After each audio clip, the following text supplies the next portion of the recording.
Алло, полиция, мында атыс болып жатыр, көмектесіңіздер.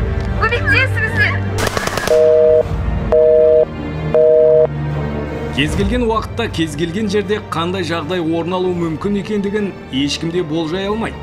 Бұл әдеттегідей бейбіт күндердің бірі болатын. Студенттер сабақтарына кірісіп, тыныштық орнаған сәт еді. Қаруланған қылмыскерлер адамдар көп шоғырланған жоғарғы оқу орындарының бірінде қарулы шабуыл жасауға бағытталды. Көшеде қаруланған қылмыскерлерді көрген адамдар болғанымен, оған бейжай қарап көңіл бөлмеген. Нәтижесінде ол діттеген жеріне еш кедергісіз жетіп, бейкүнә адамдарға қарулы шабуылын жүзеге асырған. Бұндай жағдайда алғашқы іс-қимыл алгоритміне сәйкес, кез келген адам келесіде әрекеттерді жүзеге асыра білуі қажет. Атап айтқанда, қылмыскерлерді көрген адам немесе күзет қызметкері алғашқы кезекте дабыл түймелерін іске қосып, есіктерді бұғаттап, құлақтандыру жүйесі арқылы ғимарат ішіндегі адамдарға хабар беріп үлгеру қажет. Объектінің дабыл түймелері міндетті түрде полиция және күзет қызметтерімен байланыстырылған болуы керек. Бұғатталған есік бірнеше секундқа болса да қылмыскерлердің ішке кіруіне кедергі келтіреді. Осы қысқа уақыт аралығында сіз қасыңыздағы және ғимарат ішіндегі адамдардың қауіпті аймақтан қашып және олардың жасырынуына ықпал етуіңіз мүмкін. Әрбір секундты ұтымды дұрыс пайдалану арқылы көптеген адамдардың өмірін сақтап қаласыз. Осы мекемедегі адамдармен ортақ WhatsApp мессенджерінің құрамында бар болсаңыз, қосымша мессенджерлер арқылы да хабарлама беріңіз. Есте сақтаңыз, оқ қаруының дауыс шығып жатқан жаққа барудан аулақ болыңыз. Себебі қылмыскерлер алдыңыздан шыққан жағдайда сізге қарай оқ атуы әбден мүмкін. Атыс және адамдардың қиналған жанды дауыстарын естіген жағдайда дереу есіктерді кез келген заттармен бұғаттап, адамдардың үрейленуіне жол бермей, қауіпсіз аймақта адамдарды тынышталдырып, жасырынуын ұйымдастыра біліңіз.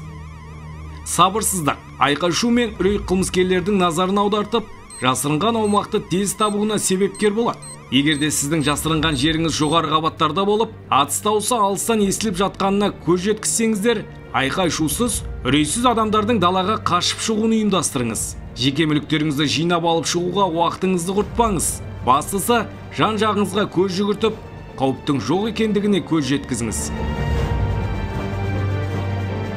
Қиылыстар мен баспалдақтарда міндетті түрде жан-жақтарыңызға қарап алып, қозғалысты жалғастырыңыз. Есте сақтаңыз, кез келген жерде оқ қаруын пайдалану арқылы адамдарға оқ ату орын алған жағдайда қызықтап қарап, фото, видео түсіріп тұрмаңыз. Оның арты сіздің өміріңізге қауіп төндіру мүмкін. Атыс дауысын естіген жағдайда ол бағытта жүруді доғарып, қауіпсіз аймаққа қарай қашыңыз. Атыс дауысын ести тұра, немқұрайлықпен қарау сіздің өміріңізге қауіп төндіру мүмкін. Қауіпсіз жерде есікті бұғаттап жасырынған болсаңыз, дереу шабуыл жайлы құқық қорғау органдарына хабар беріңіз.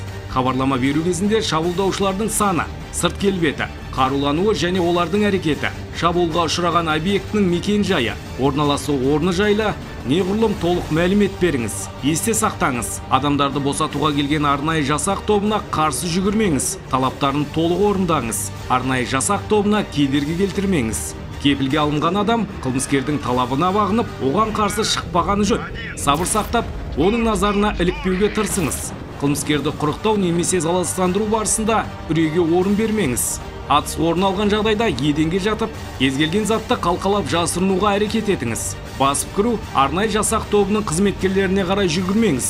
Себебі бұндай әрекеттер сіздің және басқалардың өміріне қауіп төндіріп, арнайы жасақтың жоспарға сәйкес әрекет етуіне кедергі келтіруі мүмкін. Есте сақтаңыз, қылмыскерлерді өздігіңізбен тоқтатуға әрекет етпеңіз. Тек басқа амал болмаған жағдайда қасыңызда қашып жасырынуға мүмкіндігі жоқ. Жасөспірімдер егде жастағы адамдармен мүгедектер болып, шабуылдаушы тарапынан тоқтаусыз оқ ату әрекеті орын алған жағдайда, яғни оның адамдарды кепілге алу ниеті емес, тек адамдарды жаппай қыруға оқталған анықталса, күш қолданудың кез келген тәсілдері арқылы сәл де болса кедергі келтіріп, айналадағы адамдардың қашып, аман қалуына жағдай жасаңыз. Кез келген жерде қаруланған күдікті адамды байқасаңыз, ол жайлы құқық қорғау органдарына жылдам хабар беріңіз. Сол арқылы сіз қайғылы жағдайдың орын алуына жол бермей, адамдардың өмірін сақтап қала аласыз.